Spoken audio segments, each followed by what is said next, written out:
Hello and welcome to this Quizcon presentation. My name is Peter Baddeley. I'm a SharePoint consultant based in the UK, and today I'm going to be talking about how non-technical end users and business users can easily create Dynamics forms in Office 365. I'm going to be showing you how to do that by using Quizcon Forms. So a little bit about this session.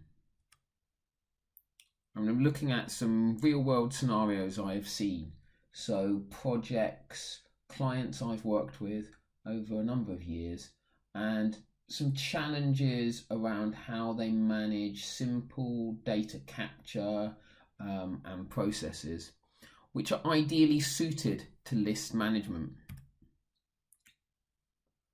However, there is some need for form customization to change the layout or logic behind the form and the data capture, and also some simple activities and actions to be created as part of the process to follow the form being populated with data.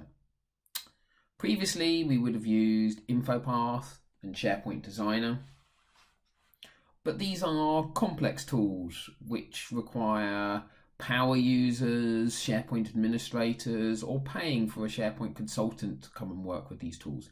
These are not designed for end users or business users, and they get frustrated when they want to make some simple changes to the list which they've created. So today I'm going to be showing you how Quizcon Forms offers us something different, how it becomes a set of native tools which are enabled within the browser, which an end user or business user would be able to use to build and customize the form experience, build in logic, build in processes, even control security and access to certain bits of the form. The best way to do this today is actually to use live demos. So I'm actually going to show you how we can actually build out these solutions in Office 365 using Quizcon Forms, but what I'm going to show you today is also available and you could easily do within your on-premises environment as well. Now, as I said, I'm going to use some real-world scenarios, some real-world examples of projects I've worked with. The first of these is an asset register. So what we're trying to do here is we're trying to manage pieces of equipment assigned to people, so phones, laptops, tablets, or other things like that. Some of the challenges of doing something like this in SharePoint is we want to use lookups, so potentially want to look up to offices or locations, but there might be some interdependencies or cascading type behavior which we want to manage, and we can't do that out of the box within SharePoint. The second and the big one is that idea of managing multiple items within the asset register. So that idea of a person, let's say Peter, but Peter can have multiple assets assigned to him. So being able to manage that parent and child relationship, which SharePoint has always struggled with, and previously we would have had to use InfoPath to do that. And then the third thing I'm going to show you in this demonstration is how we can adjust the layout. SharePoint's a nice tool, but everything lined up in sort of linear rows is not always ideal for data entry. So I'll show you how we can manipulate the form and customize that. Okay? Now we're not going to spend a lot of time in PowerPoint today, so we're going to dive out now and go across to my web browser, and we're going to have a look at this example within SharePoint and actually build it up. Now to start with, I just want to show you a couple of things which I've got here, which will then explain the different components which we're going to use to build up this solution. The first one is an asset register. So this is a simple asset register list. This is the list I'm going to be customizing. So I'll just show you what I've got here at the moment. So at the moment, I've just got an employee name and an office field. So just some offices there. That offices field is a standard SharePoint lookup to a offices list. So there are those offices listed there. I've also got another list here called locations in offices. So this manages specific locations within my individual offices which an employee could be based. So for instance, you can see against London, there's 2 locations, and against New York, there's a couple of locations. So I want to add a lookup to my location field, but I want it to be dependent on my office, and I'll show you how to do that with Quizcon Forms. Finally, I've got this assets list. So this is my sort of child, my detail, my order lines type list, which I'm going to manage all the assets which are then assigned to people. And we can see here the asset name, asset type, serial, date assigned, and value. This will probably make a little bit more sense once we get into the demo in a bit more detail. Okay. Now for speed today, I've pre-installed the Quizcon apps.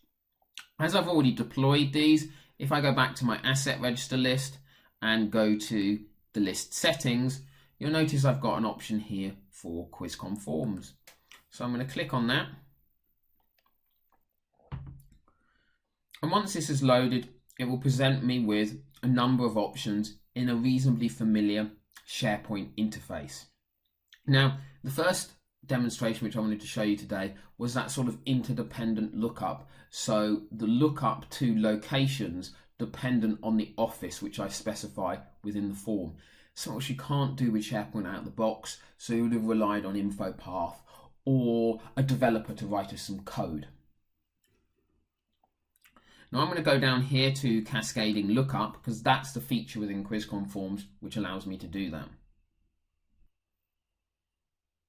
Okay, so I can actually apply this to an existing column, but I want to create a new column as part of this because my location doesn't exist. So I'm going to call my field employee location. It asks me what site and list I want to look at. So I'm going to look at locations in Office and I'm going to target the column location. Now there's a number of filtering options here.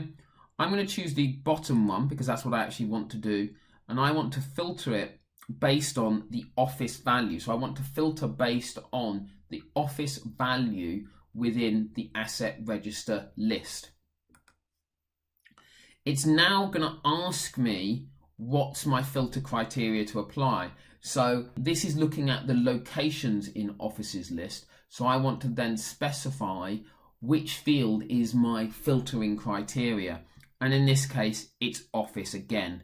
So I'm saying, as I specify an office within the asset register, filter the options within my locations list in the lookup dependent on the office within that field. I'll show you and it will make a little bit more sense. There's a few other options I can apply here about content types and some text for adding new items, but I'm just going to hit apply. Okay, so those settings are saved. And if I switch back to my asset register list and click new now, my new column has been added. So if I start to fill this form in now, let's put in Peter Baddeley and I select an office. So let's say London. The locations are restricted dependent on the office which I selected. And to prove that, I'm going to switch to New York and those options are filtered again. Now that took us end to end, less than a minute. We certainly couldn't do that quickly within InfoPath to open it up, make the changes, publish it, that whole process. Really quick, really easy. And anyone who's got a basic understanding of how to do lists and add new columns within SharePoint will be able to do this. Okay. Let's go back to Quizcon Forms and do the next step of our customization. Okay, so what we want to do now is add that table, that line detail of the assets within my asset register. So we can do that via the repeating rows.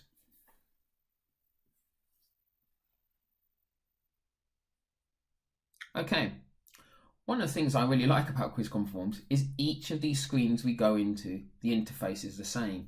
It's SharePoint-like, it's familiar, it's easy to use.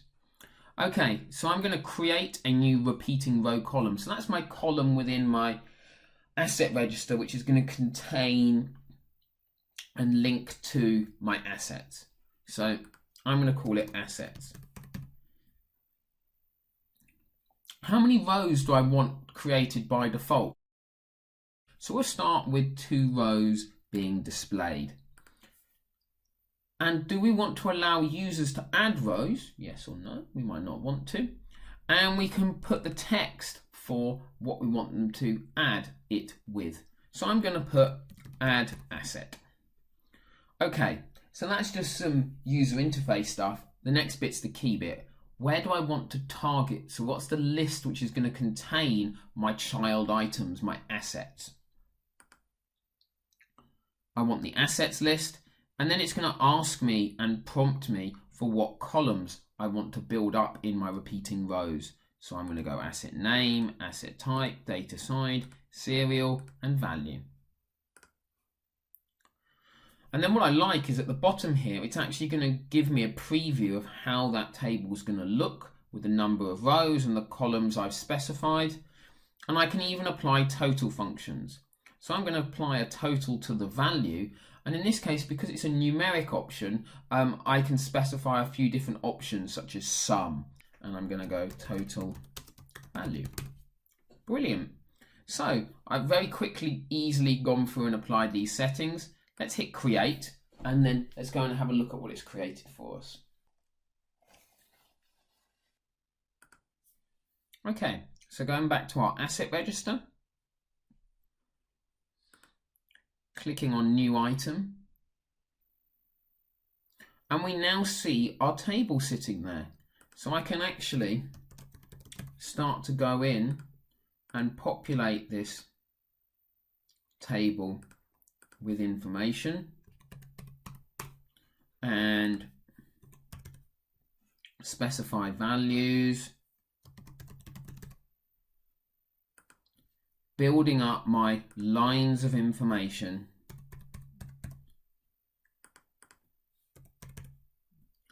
and you see I get that option to add additional rows with the text which I've chosen to specify. So in this case, add asset, and I get options to remove rows if I want to as well. So that's really nice. Again, maybe a couple of minutes this time to create that setting. Really, really quick. That's fantastic, but it still looks a little bit default SharePoint in its layout. Could we do something better with the layout of the form? So let's go back into Quizcon Forms. And let's go to field groups and tabs. And this is the area we can go into to lay out and present our form in a slightly different manner. So lots of settings, lots of options here. Firstly, where do we want the field captions? So where do we want the field names displayed? I like to put them above the field because that gives us a bit more space. We can do the same with descriptions as well if we want to. Next, we want to define how many columns are displayed in the rows. So we're almost going to build a layout table here, and we want to say how many columns will exist in each row within our table. So I'm going to say 2. And there's a couple of ways we can display these groups, so these sections which we're going to create for fields. One is tabs, and one is accordion.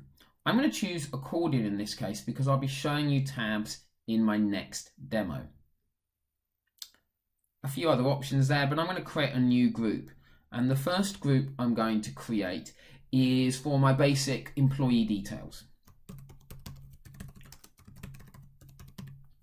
So where I contain the name and location of that employee. So I'm going to add a row and I'm going to choose employee name. Now we might have quite long employee names, so I'm actually going to stretch that across 2 columns. That's really easy to do by doing that. And then I'm going to add another row for my office and location field. Brilliant. Now I'm then going to put the actual asset details in a different group, a different section on my form. So let's call this one asset details. Now in this case, I just want one row per column because I just need one column to contain my repeating table. So I'm going to add that row, and then I'm going to add my assets field which contains my repeating table. And I'm going to apply those changes. Now those settings have been applied and this layout has been applied, I'm going to switch back to my asset register and see what it looks like. Okay, so let's click on New Item. And suddenly we're presented with a much richer interface, much easier to use interface to complete. So I can come in here and I can fill in my details, select my office, select the location. Again, that interdependent lookup, that cascading drop down working to present those options dependent on what I select. And then I can drill into my asset details and specify my assets within my repeating table built up of a number of rows of information for me to fill in. And let's just put in a couple of options.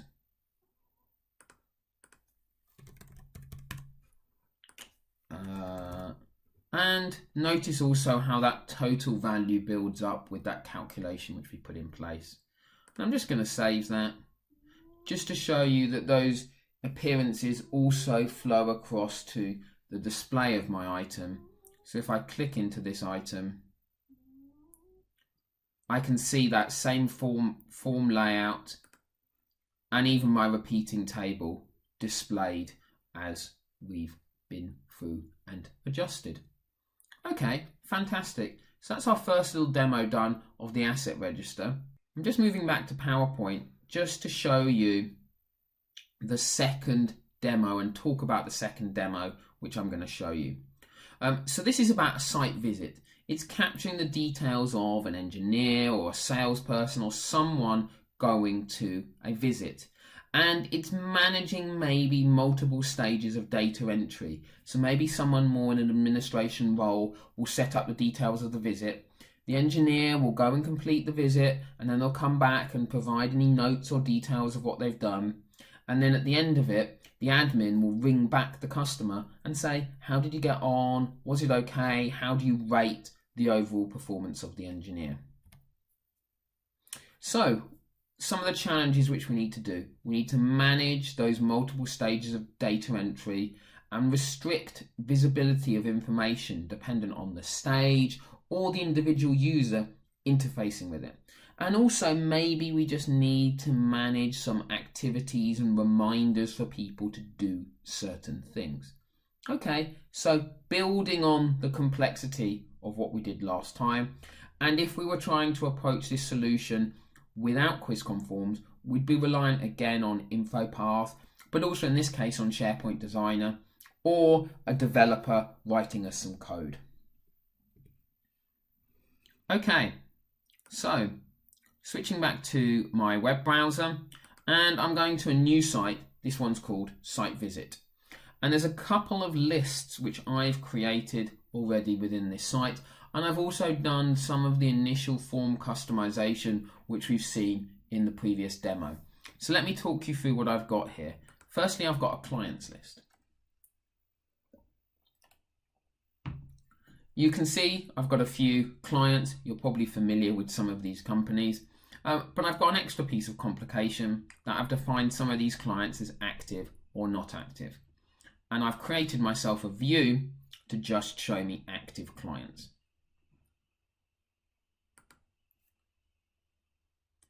I've also got a visits list. So this is the main list which I'm going to capture my visits in. I'll show you what I've done here. So if I go in and create a new item, you can see I've already done some customizations within Quizcon Forms. Specifically, what I've done is I've managed that layout using the fields and groups and tabs setting which we saw previously. In this case, I've used a tab-based layout to manage those different tabs. And I've also used the lookup capability within Quizcon Forms to add this client lookup. But you'll notice that I'm only presented here with 3 options because I've actually restricted it to only use my active clients view. So it's only presenting the options which are marked or tagged as active clients. Okay, that's great, but we want to think a little bit around how we're going to manage the data entry. The first thing is, as an admin coming in and entering this new record, I shouldn't be able to fill in this notes area here because I don't want those notes created at point of creation. I want them only editable when the engineer comes back and does their update. Okay, at the moment I can still enter values. Okay.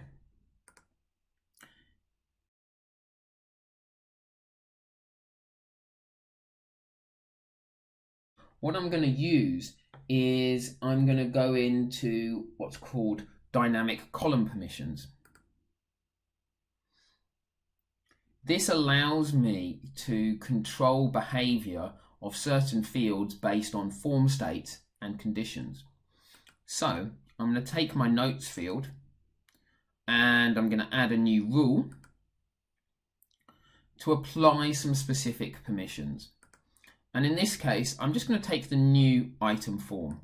I could select multiple forms if I wanted to, and then I'm going to define what it's going to do. In this case, I'm going to choose disable because I still want it there. I just want to make sure that users are aware that it's not editable. So I'm going to choose disable.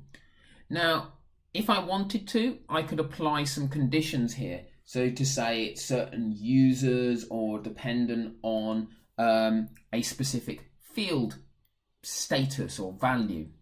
But I'm going to keep this quite simple for the purposes of this demo. So I'm going to choose apply. And I'm going to go back to my visit list to see what it's shown me.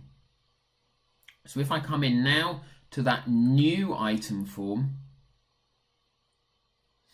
you'll notice that the notes field is disabled. Brilliant, nice and simple, nicely controlled in a field state based on the state of the form. Okay, that's pretty good. But the next challenge is, how are we going to stop engineers interfacing with and accessing data which they shouldn't be populating? We can see here we've got the Visit Feedback tab. Now, a quick note here, I've added a little bit of text to my form using Quizcon Forms, so we can add guiding text or horizontal lines to adjust the layout and give some more information to users as they populate it in, which is great. And this is the area the admins can come to fill in the feedback. We don't want the engineers having access to this area of the form, so we're going to hide it to those users. Second, I've created 2 views within my list. One called All Items, which just displays forms, items assigned to you. And then there is a Bookings view, which has all of the items with some extra fields shown, such as those feedback fields. Now, I don't want the engineers having access to this booking view because it gives them too much information. We can make both of these customizations really quickly within Quizcon Forms. Okay, so the first one, we've already set up our tabs. So what we can do is we can apply a condition to one of these tabs to actually restrict it for certain users. So you can see I've done some work with the layout, presenting it in certain ways. You can see I've got options I've added, such as the horizontal line, the text area, which we talked about just now. But for this specific tab, so for my Visit Feedback tab, I want to control when it gets shown. So you can see here I've got it saying always show it, but I can apply a new condition. And I can say based on certain field values, but also based on the current user. Okay, and we could base it on the user's name, but that's a bit restrictive. So we can base it on their membership to a specific group. Now I've created two groups within this system. I've created a Visit Admins group and a Visit Engineers group. So I only want to display this group, this section of the form, Visit Feedback, to users who are part of the admins. So I'm going to go in and enter Site Visit Admins and click Apply. Now again, I could build up much more complex rules here and conditions, but I'm not going to. Now before we have a look at that setting applied, I'm just going to apply this second setting which we talked about, which was hiding the view from the engineers. So we want to say people who are members of the admin group will be able to see the bookings view, but engineers will not. We can do that by going into View Permissions.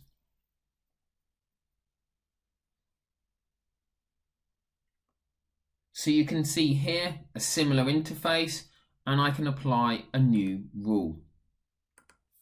Choose the view which I want to set it against, so in this case bookings, and I want to hide this view under a certain condition. So I want to say where the current user is not in Site Visit Admins. Okay, simple view to apply, simple setting to apply. Let's hit apply. Moving back to our visits list, we can see that I've still got both those views available to me, and if I click on New Item, both of those tabs are available to me. This is because Peter Baddeley is part of the Site Admin group. If I switch browsers for a second and I'm in Internet Explorer, I'm logged in as a different user now. Now this specific user is only part of the engineers group and is not part of the admin group. So hopefully when we go and have a look at the list, we'll find that they don't have access to the views and the tabs based on the settings which we've applied. So moving down to the visits list, you'll notice that I don't have access to the bookings view. And if I go into an item or create a new item, you'll notice that I don't have access to that tab. So based on the user's permissions and their group membership, we can control what they have access to. Okay, fantastic. That was pretty easy. Let's look at one last thing, which is a little bit more complicated, which is actually managing a process and controlling the process. So let's say at the end of this process, when the admin needs to go and contact the client, they could be notified once the engineer has been completed their notes. Now we can do that again within Quizcon Forms by adding a simple activity to notify them via email. So let's go back to our visit list, go into Quizcon Forms.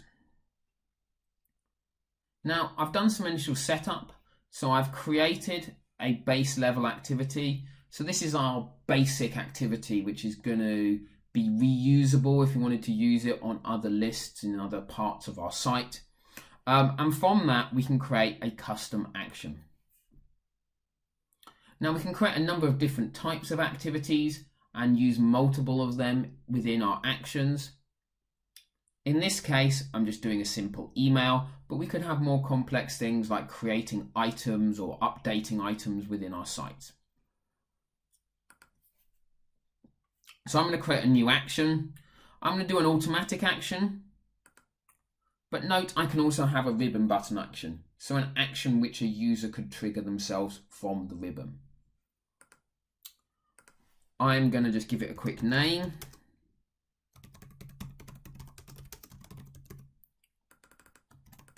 And description. And I'm going to choose when it runs. Let's say when an item is updated. I'm going to add an activity. I can build up multiple, but I will use the one which I've already created, which is email feedback. The nice thing about these pre-built activities is we can build in variables to make them reusable. So in this case, you can see the areas which are highlighted blue need me to specify some further information for this action to work. So I can specify an email address. Now in this case, I'm just going to send it to my one admin user. But visiting these other fields, I can actually build in a little bit more complexity. So when I want to specify the client name in my email body, I want that to be from my specific item. So actually provide the actual client name for that item within the email. So I can insert these tokens, such as in this case, client, or in this case, title. I'm going to apply those. And finally, I want to set a condition under which this whole action runs. So I'm going to say when the notes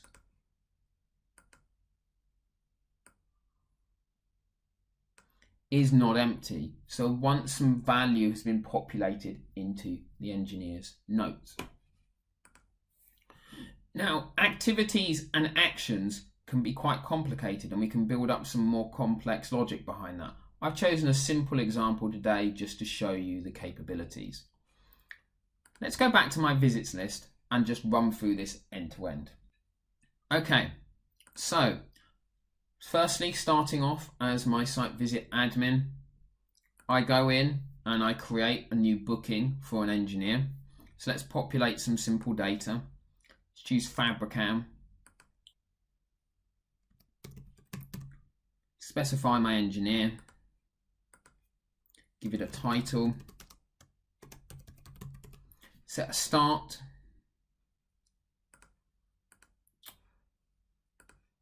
And an end.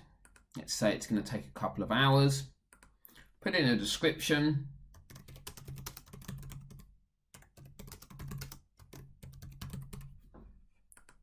Note that the notes field is not editable.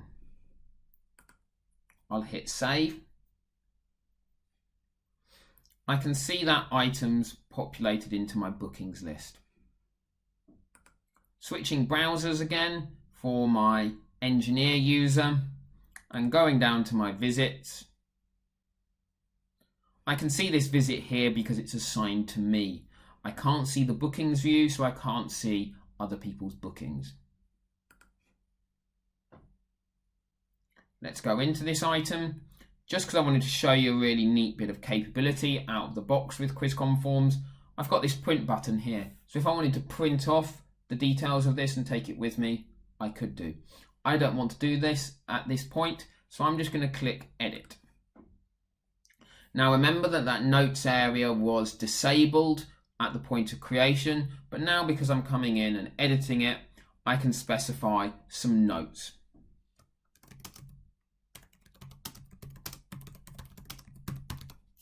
So putting in some simple notes there. I'm going to hit save. And now let's see if the email has come through back to my admin and if I can complete this process.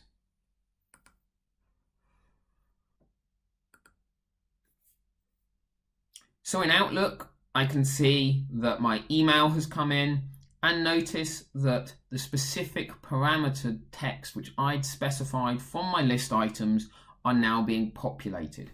So I can see a visit to Fabricam to complete the repair of a boiler. So text being populated dependent on my list item, driven by my action and activity from Quizcon Forms. Now I could have made that email more complicated, put more information, a link to the item, but I'm sure you get the capability. Let's just go into my item to complete the process. The engineer didn't have access to that feedback tab. The admin user does, so I can go in, rate the overall work, and specify some comments.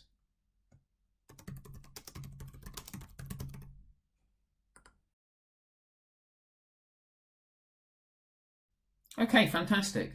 So that demo showed us a nice end-to-end process with some form customization, a little bit of complex lookup, restricting certain areas dependent on a form state or a user's group membership, and also showed us the capability within Quizcon Forms to manage simple processes.